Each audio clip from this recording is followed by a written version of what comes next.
कि जब मैं सर्वे शुरू करूंगा तो मेरे एसएस अमीन जो होते हैं ग्राम का, वो जाएंगे प्रत्येक डोर टू डोर, वह अपने फील्ड में वंशावली बनाएंगे। वो बनाएंगे अलग बनाएंगे। अच्छा, ये जो वंशावली लोग देंगे उसको दोनों नहीं पूछेंगे वहाँ पर गांव में। अच्छा, यह परिवार में कौन गार्जियन था, फला आदमी था। वहाँ कोई गलत होगा, दुश्मन होगा, गलत इन्फॉर्मेशन दे दिया, गलत बना दिया तो मैं जो दिया हूँ उसको 2 मिलाएगा। अगर मान लीजिए दोनों में टाली करता है तो उस समय मैं सरपंच से या कोर्ट से मैं एफिडेविट मांगूंगा उनसे। इस प्लॉट पर फला आदमी कब्जा रहेगा तो वह लिखा जाएगा राम पिता फलना, इतना रकबा इतना खाता खसरा पर दखल कब्जा इनका है, चौधरी देगा मेरा ही कब्जा में है। जो फिर दूसरा खसरा लिखेगा उसमें श्याम का आएगा, तीसरा मोहन का आएगा। तो जो जिला प्रतिनिधि या गांव के प्रतिनिधि होते हैं वो उससे पूछा जाएगा, अमीन जाएगा पूछेगा यह कब्जा कितने दिन किसको है, हालांकि यह राम को कब्जा बहुत दिनों से चला आ रहा है, इनके था कागज फट गया है। तो विशेषाधिकार रैयत में आएंगे, क्या आएंगे विशेषाधिकार रैयत में। मैंने अगर किसी हमारा ही कब्जा है जी, मतलब और कागज नहीं हमारे पास, तो आपको खाता खोलेंगे। जमीन किसी और का है तब तो नहीं खुलेगा ना, तब दखल आपको मिलेगा, कब्जा उसका कब्जा खतियान से नाम बनेगा, कागज नाम से दखल में नाम को दिया जाए।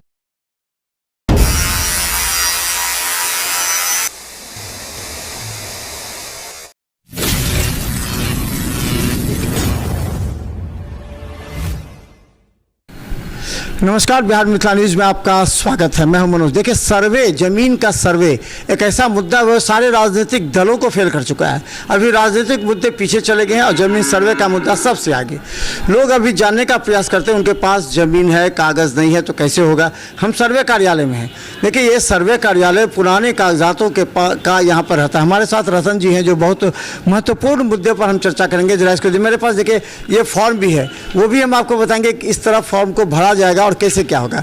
रतन जी, सबसे पहले तो आप ये बताइए कि ये सर्वे कार्यालय में क्या होता है और लोग यहाँ सर्वे कार्यालय क्यों आते हैं? देखिए सर, यह सर्वे कार्यालय यह 1972 से गठित यहाँ पर है, ठीक है। ये पहले तस्दीक खाना पूरी पुराना हुआ था, उसके बाद जो है दफ़ा फाइनल खतियान वितरण हुआ, उसका दफ़ा 6 हुआ, उसके बाद जो है कुछ केस चला, फिर पेंडिंग रह गया। 2012 में सरकार के आदेशानुसार इस कार्यालय को न्यायालय को बंद कर दी गई। उसके बाद से न्यायालय बंद होने के बाद ये एक तरह से ये ऑफिस जो है डेट पड़ गया। यहाँ पे लोग आते हैं इसलिए आते हैं कि किसी को 72-73 में सर्वे जो हुआ था उस समय खतियान बना था, खतियान में यादाश्त उठाया गया था और खसरा में आधार लिखा गया था। वो आधार लेने आते हैं कि आधार से हम खोजेंगे वहाँ रिकॉर्ड में जिला लेखागार में ये खतियानी है या केवाला या बंदोबस्ती है, जहाँ जहाँ वहाँ जा करके हम ने उस पेपर को निकालते हैं और अपनी सुविधाओं से काम लाते हैं सर।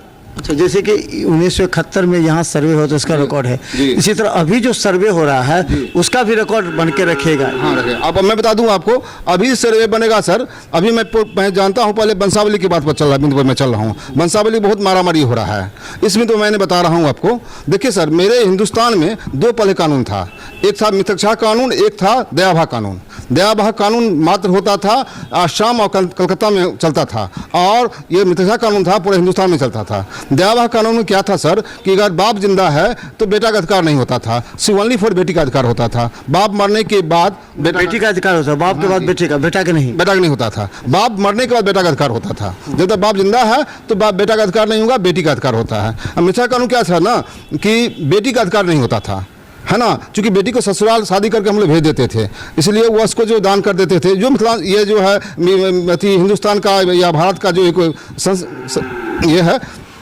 उस संसार से उसमें बेटी का अधिकार नहीं होता था।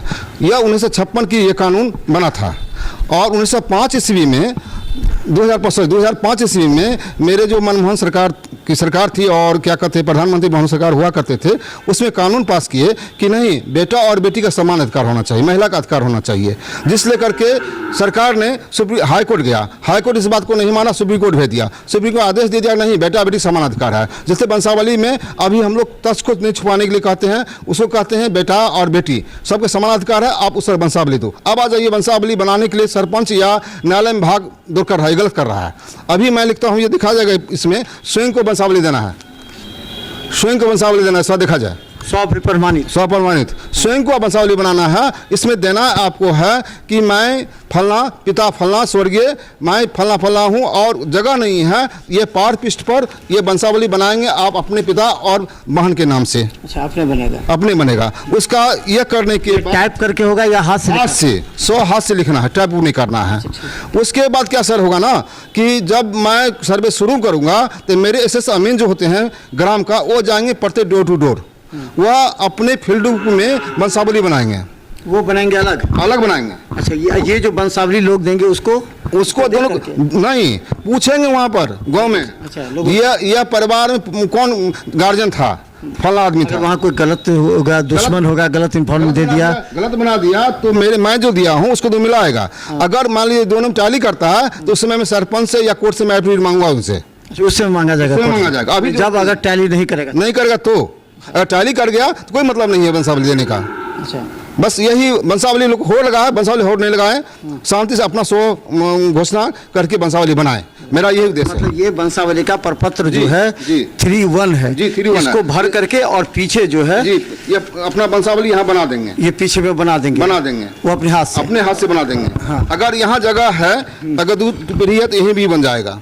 अगर ज़्यादा पीढ़ी आता है तो यहाँ बनाना तो पड़ेगा। ये कहाँ से शुरू होगा, ये अपना वंशावली में कहाँ से शुरू? अब ये होगा कि मेरे पिता के नाम खतियानी है, मेरे पिता मर गए हैं तो मैं अपने वारिस पिता का वारिस हूँ, बल्कि चाचा का वारिस नहीं हूँ, तो मेरे पिता से लाएंगे हम। अच्छा, पिता से आएगा। जी सर, जी यही है। और ये तीन पेज का है। इसमें तीन पेज में क्या है? इसमें डबल आ गया, एक पेज ये हो गया, इसको हटाइए, एक पेज ये आ गया।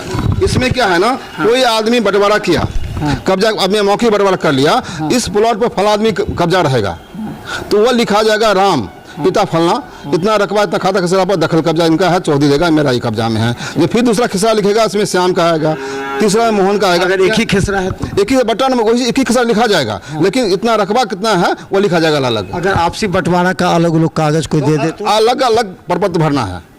अलग बंटवारा हो गया है तो अलग अलग प्रपत्र भरना उसको है। अगर आपसी बंटवारा हुआ कोई अच्छी नहीं है, मौखिक है और उसको लिखित कर मौखिक करने के लिए इसे भरना पड़ेगा, लिखित करना है तो प्रपत्र अलग अलग भरना पड़ेगा। अच्छा जी सर, इसलिए मौखिक अगर हुआ तो इसमें अपना भर देगा और जमा कर देगा। यहाँ लिखा वंशावली के आधार प्रत्येक उत्तराधिकारी दखल निम्न प्रकार जी जी स्वयं। चलिए ये 3-1 हो गया। जी सर। अच्छा ये बताइए कि अगर जमीन की कागजात नहीं मिल रहा, बहुत लोग का है कह रहा है कि हमारा उस समय हुआ था उसके बाद कोई कागजात ही नहीं है, घर में भी नहीं है, तो उसके लिए क्या? इसके लिए मैं बता दूं कि इसके लिए तो अभिलेखागार है, उसमें खोजा जाएगा। अगर अभिलेखागार में बहुत कागजात नहीं है, वर्षों से फट गए हैं, पहले प्रयास कर लें। अगर नहीं मिलता है तो जो जिला प्रतिनिधि या गांव के प्रतिनिधि होते हैं वो उससे पूछा जाएगा, अमीन जाएगा पूछेगा यह कब्जा कितने किसको है, हालांकि यह राम को कब्जा बहुत दिनों से चला आ रहा है, इनके था कागज फट गया है, तो विशेषाधिकार रैयत में आएंगे। क्या आएंगे? विशेषाधिकार रैयत में। मैंने अगर किसी हमारा ही कब्जा है जी, मतलब और कागज नहीं हमारे पास, कागज तो आपको खाता खोलेंगे, जमीन किसी और का है तब तो नहीं खुलेगा ना, तब दखल आपको मिलेगा, कब्जा उसका कब्जा खतियान से नाम बनेगा, कागज वाले नाम से दखल में नाम दिया जाएगा आपका। अच्छा ऐसे होगा। मतलब सुन लीजिए, आप लोग को बता दें, अगर कोई ऐसा जमीन है जिस पर वर्षों से किसी का कब्जा है लेकिन कागज किसी और का नाम से है, तो दखल का नाम उसका होगा, कब्जा जो है सो उसको दिखाया जाएगा। ये दोनों दिखाया जाएगा। सर्वे में कहना है कि घोड़ा किसका है, घोड़ा पर सवार किसका है, दोनों लिखा जाता है। अच्छा। इसीलिए कि सब ये जमीन किसका है प्रमाण के अनुसार से, इसमें सवार कौन है या जोत कौन रहा है। अगर विवादित होगा तो फिर विवाद इसके लिए कोर्ट, इसके न्यायालय जाना पड़ेगा। उसके लिए कौन से न्यायालय? सीओ न्यायालय, सक्षम न्यायालय,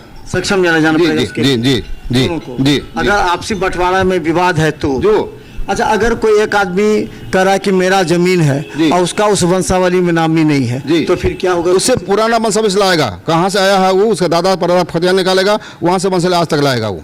तो जिसका वंशावली में होगा उसी का जमीन होगा। अगर कोई दूसरे वंश का होगा नहीं, उसका राइट नहीं बनता है सर। अच्छा, ये और अब एक और महत्वपूर्ण सवाल है कि अगर यहाँ का बहुत ऐसा था कि मधुबनी का कागज आपका सर्वे ऑफिस में था, समस्तीपुर के यहाँ था, बाद में फिर यहाँ से भेजा गया, समस्तीपुर भेजा गया। इसके मैं प्रकाश डालता हूँ, यह ऑफिस दरभंगा समस्तीपुर, चूँकि पहले ये एक ही जिला था तीनों का, इसलिए सर्वे यहीं से हुआ था और तीनों रिकॉर्ड यहीं था। तो कुछ रिकॉर्ड समस्तीपुर चला गया है। अब फाइनल रिकॉर्ड जो फाइनल खतियान बना वो मधुबनी चला गया, समस्तीपुर चला गया। गैर अंतिम खतियान मधुबनी की अभी यही है और कुछ समस्तीपुर का भी यही है, जिसलिए यहाँ भीड़ लगता है अपने आधार देखने के लिए। दरभंगा का पूरा दरभंगा चला गया लहरियासराय में रिकॉर्ड रूम में। अच्छा, ये एक बात और कि अगर मान के चलिए कि कोई ऐसा आदमी है जी। जिसने ज़मीन खरीदा, उसका दाखिल खारिज नहीं हुआ जी। लेकिन उसका केवाला है और रजिस्ट्री किया हुआ है उसका, तो वो उस परिस्थिति में क्या होगा जो दाखिल खारिज? बता रहे हैं, दाखिल खारिज से सर्वे कोई मतलब नहीं है। दाखिल खारिज से सर्वे कोई मतलब नहीं है। वो केवाला के अनुसार से वह दावा करेंगे। अगर इस बीच में उनको जमानती काम हो जाता है, वह प्रपत्र जो 8 समय आएगा खानापुर प्रशासन में, वो अपना दिखाएंगे रसीद मेरा कट रहा है तो लगान लगा करके जमानती में लिख देंगे वो। अच्छा, एक अंतिम सवाल कि जी। अगर कोई सर्वे करने जा रहा है, जैसे कि अमीन गया, कानून गो गया, तो आप कौन कौन से कागजात मांगेंगे और कौन कौन से कागजात उनको दिखाना होगा? देखिए सर, सबसे पहले कि पर्पस 2 जब ये भरेंगे ना तो सारी पेपर दे देंगे उसी में। इसमें लिखा हुआ पर्पस 2 में कि आपको जमीन कहाँ से आया, दखल का आधार उत्तराधिकारी बंदोबस्त है या केवाला है या खतियानी है, जो भी है ये कॉलम में लिखा जाएगा। जितना लिखेंगे वह इसमें ऐड करेंगे, अटैच करेंगे। और कोई पर विवाद चल रहा है सिविल सूट में, ये खुद को लिख देंगे सूट संख्या इतना, विवाद लंबित है, तो वह को सुनवाई हम लोग नहीं करेंगे। अच्छा जी। और अगर मान के चले इसमें कागजात नहीं जिनके पास, जिनको अभी तक खाता खसरा नहीं मिल रहा है, हाँ, उसके उसके लिए गांव में अमीन है, वो अपने जिस प्लॉट पर रह रहे हैं वो खाता खुजवा लें। क्या है अमीन खोजवाएंगे जी। क्या वो अपने व्यक्ति खोज लें। नक्शा का क्या मामला? लोग कहते हैं कि नक्शा में सारा कुछ दिया होगा। नक्शा कब का बना हुआ है? नक्शा 2 तरह का है सर। एक 1905 ईस्वी का है जिसको CS नक्शा कहते हैं, और एक है RS नक्शा जो 1972 में बना। ठीक है, दोनों में कोई खास अंतर नहीं है, थोड़ा बहुत 10-5 का एरर आता है। लेकिन अभी जो होने जा रहा है वह हवाई जहाज से नक्शा लिया गया है। ठीक है, उसमें क्या है, खाना बना दिया गया है। और इसमें क्या महत्व है सर, बता दूं, बहुत दूर की बात होता हूँ। पहले जंजीर से सर्वे होता था, कड़ी जरीब से। तो क्या होता था ना कि मान लेते थे कि यहाँ 10 कड़ी मैं अपना हाथ में रखे, 5 में रख लिया। लोग कहता है ना अमीन 5 कड़ी अपना हाथ में रख लिया। लेकिन इस बार क्या है ना, 2 किलोमीटर तक नक्शा है तो उसमें 10 पॉइंट एरर आएगा। 10 पॉइंट हवाई हुआ। अगर 10 पॉइंट ज़्यादा एरर आता है, नक्शा कंपनी वापस हो जाता है। अच्छा, हवाई हुआ, इस लोग तो देखा नहीं हवाई हुआ, कैसे पता लगा कि हवाई हो गया? उनका उसमें आ गया? मेरे पास नक्शा जो आ गया मैं समझ हवाई हो गया।